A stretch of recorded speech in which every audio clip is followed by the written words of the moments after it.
Accroche-toi bien parce qu'aujourd'hui, je vais te raconter l'une des meilleures histoires que tu dois avoir entendues au moins une fois. Elle est devenue symbole de la résilience et de la persévérance dans toute l'Afrique mandingue. Mon histoire a été transmise de génération en génération. J'ai été nommé homme buffle, homme panthère, homme lion. En écoutant cette histoire, tu sauras qu'il est difficile de savoir dès le début de quelque chose si elle est mauvaise ou bien pour nous. Mais avant de continuer, n'oublie pas d'aimer la vidéo et de t'abonner si ce n'est pas encore déjà fait. Jadis, dans l'histoire de Mandé, mon père était un grand roi du nom de Nari Magan. Il était surnommé Magan le Beau car il était connu pour son extraordinaire beauté. Il a eu dans sa cour deux épouses. La première était Sassouma Birete, fille d'un marabout, une femme puissante et ambitieuse qui était dans la cour de Nari Magan. Elle était la préférée et la deuxième était ma mère, Sogolo Kanté, ou encore appelée Sogolo Tchedjougou, du fait qu'elle était considérée comme une femme laide et impopulaire. Et oui, elle était laide et bossie. Et enfin, il a pris quand même une troisième qui s'appelle Namandja. Elle n'a pas été très souvent citée dans l'histoire. Commençons d'abord par l'histoire de ma naissance. Un jour, pendant que mon père était uniquement marié à sa première épouse, Sassouma Birete, un chasseur venu chasser sur la terre de Mandé se présente devant le roi pour lui apporter sa part, comme la tradition le recommande. Alors Nari Magan, approchant la vieillesse, inquiet sur sa succession, demande au chasseur divin de l'éclairer sur la question. Ce dernier consulte ses courriers et lui confie qu'un jour, des chasseurs lui apporteraient une femme et que s'il prenait cette femme comme épouse, elle donnerait naissance au fils qui assurera sa succession. À côté de Mandé, il se trouvait un village du nom de Do. Aux abords de ce village, un buffle terrifiait tout le monde. Les buffles tuaient tous ceux qui osaient sortir et se balader dans les forêts au coucher du soleil. Le roi de Do a donc promis une grande récompense pour les chasseurs qui arrivent à tuer ces buffles. Un jour, deux jeunes chasseurs, les frères Traoré, quittent Mandé pour aller chasser ses gibiers. Ils croisent sur la route une vieille femme affamée. Alors ils décident de partager leur nourriture avec elle. Elle avait l'air très étrange que tout le monde passait sans lui prononcer un mot. En fait, c'est elle qui se transforme en buffle dans le but de terrifier tous les villages pour se venger de son frère Nyemo Diara, roi de Do, qui avait refusé de partager son trône avec elle. Et donc, grâce à leur générosité, elle finit par révéler aux deux chasseurs les secrets ultimes pour l'anéantir, mais à condition qu'ils prennent comme récompense la femme la plus vilaine et laide de Do. Car cette même femme sera la mère de l'un des hommes les plus puissants du royaume. Chose dite, chose faite. Les deux frères arrivent donc à tuer les buffles.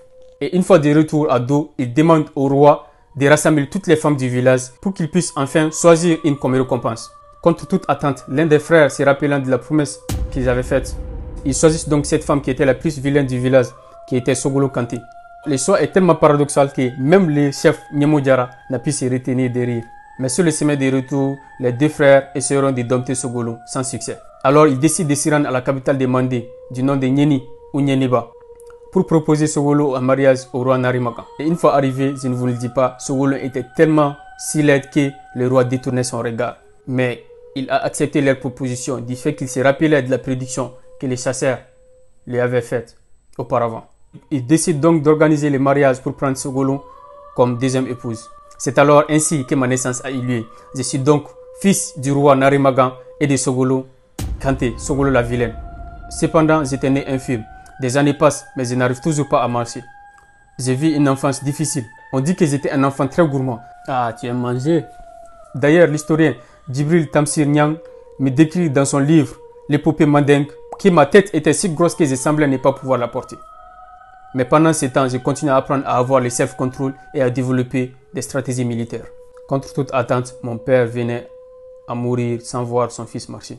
À sa mort, c'est Dankorotouma, fils de Sassouma Birete, qui monte sur le trône. C'est le début d'une période d'injustice et d'oppression pour moi et ma mère Sogolo Kanté.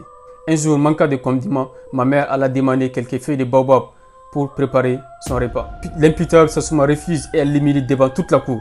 Elle lui dit mot par mot: tiens, j'en ai plein de la calebasse. Serre-toi, pauvre femme. Mon fils à 7 ans savait déjà marcher.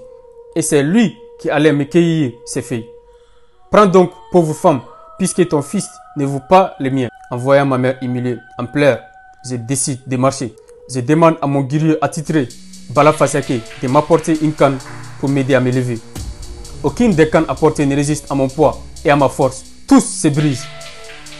Après plusieurs tentatives fructueuses, ma mère m'apporte donc une canne taillée dans des bois de sunsou. J'étais déterminé, mais saisis de la canne d'une seule main et je me hisse difficilement pour me lever, pour me tenir sur une jambe, puis sur une autre jambe. Je mets alors un pied devant l'autre sans prononcer un mot. Je vais arracher un baobab entier pour venir la planter devant la cour de ma mère Sogolo. Je viens de montrer mon nouveau visage au Mandé. Désormais, je ne subirai plus. Un homme fort est né. Mon initiation commence par la circoncision. Ensuite, je suis admis dans la communauté des Donzo, chasseur mystique des Mandés. Je m'initie dans la sorcellerie et de la magie et je deviens alors maître chasseur Simbo. Je deviens de plus en plus fort. Je vais de l'exploit en l'exploit. Les peuples commençaient à se rappeler de la prédiction du sorcier du vivant de mon père. Ils commençaient donc à avoir plus de respect et s'approcher de plus en plus de moi. Un jour, pendant une partie de chasse, je rencontre une jeune fille du nom de Finta. Je lui sauve la vie en tuant un lion qui s'apprêtait à la dévorer. On finit par devenir amis et on développe un amour réciproque. Ah, l'amour! Dankoroutuma, craignant une convoitise de son trône, décide d'offrir sa sœur, la belle et séduisante Nana Triban, en mariage au roi Soumaoro Kanté, au roi des Soso, qui avait des fictions pour l'or et la richesse demandée. Il envoie donc Nana Triban en compagnie de mon griot attitré, Balafasake, pour lui offrir à Soumaoro. Quand j'apprends la nouvelle, j'étais fou de rage. Il s'ensuit une discussion très virulente entre moi et mon frère. Je le traite de traître et de vendu. À la suite de cette altercation, je décide donc de quitter Mandé avec ceux qui étaient plus proches de moi. Ma mère Sogolo, mes frères Nambukari, Mandemori et ma sœur Sogolo Kanko. Je promets au Mandé de revenir et de donner les pays aux vrais fils de Mandé.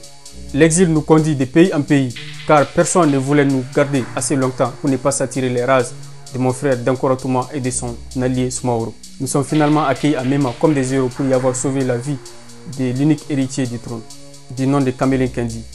Nous restons donc à Mema, au nord de la ville qu'on appelle actuellement Ségou. À peine seulement 3 ans, le roi de Mema me nomme Kankorasigi, qui veut dire vice-roi. C'est donc moi qui remplace le roi à son absence. Petit à petit, je deviens aimé de tous. Soit on m'admire, soit on me craint. Les gens de Mema me comparaient au grand conquérant, un homme fort et intelligent, Alexandre le Grand, ou comme l'appelle l'islam, Durkal-Nain. Selon l'islam, c'était un roi de l'or et de l'argent qui a conquis le monde de l'ouest à l'ouest. Je voulais donc secrètement le surpasser grâce à l'immensité de mon territoire et de la richesse de son sous-sol.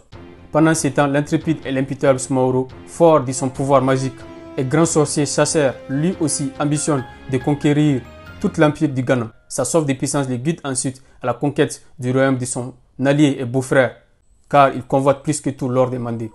En annexant les Mandés, il s'approprie l'objet de sa convoitise, l'or. En un peu plus de 30 années de règne, personne n'a osé l'affronter, mais il s'est fait beaucoup d'ennemis. Son plus grand plaisir, c'était d'humilier publiquement les vieillards et de prendre les femmes de force. Il continue ainsi jusqu'au jour où les peuples demandés envoient des émissaires pour m'informer que Dankoroutuma a pris la fuite. Il s'est enfui du royaume sous la pression de Soumaoro Kanté, son beau-frère et ancien allié. Lors des invasions de Soso, ma sœur s'est enfuie en compagnie de ma bien-aimée Finta. Dans leur fuite, Finta s'est fait violer et tué par Baladjan Kanté, fils et général de Soumaoro, en charge de l'invasion des Mandés. Le lendemain de l'arrivée des messagers des Mandés, ma mère Sogolo décéda. Plus rien ne me retient à Mema. Face à Soumaoro, se tient désormais les jeunes princes des Mandés. Je suis déterminé à reconquérir le royaume de mes ancêtres. Les prophéties sont prêtes à se réaliser. Mais un problème se pose. Impossible de tuer Soumaoro. Il est doté d'un pouvoir qui lui permet de se protéger. Les premiers affrontements sont sanglants. J'étais accompagné de mes frères, de ma sœur, des guerriers de Mema et de Ouagadou. Nous avons livré bataille contre la troupe de Soumaoro, dirigée par son fils Baladjan Kanté. Il rapporte ainsi sa première victoire contre nous. Je perds mon ami Kamelen Kendi, le prince héritier de Mema. Je suis effondré, mais déterminé plus que jamais. Comme je disais, Soumaoro est réputé invulnérable. Le secret de son invulnérabilité est impénétrable. Il détient des pouvoirs mystiques hors du commun. Mais son invulnérabilité ne résistera pas à la ruse féminine. Il n'a pas su se contenir face au charme de la belle et gracieuse Nana Triban, qui était ma demi-sœur. Elle soutient les secrets de son invulnérabilité, la source de son pouvoir magique, l'ergot de coq blanc. Je suis le nouveau roi des Mandés. Dans ma conquête, j'ai été tout de suite rejoint par d'autres rois, opprimés par Soumaoro. Par ailleurs, 2 autres grandes rencontres changera le cours de l'histoire. D'abord, ma sœur Nana Triban, qui a pu s'enfuir des royaumes de Soso et m'apporta ainsi les secrets de la vulnérabilité de Soumaoro. Ensuite, Fakoli Kuruma, neveu et ancien général en chef des troupes de Soumaoro Kanté.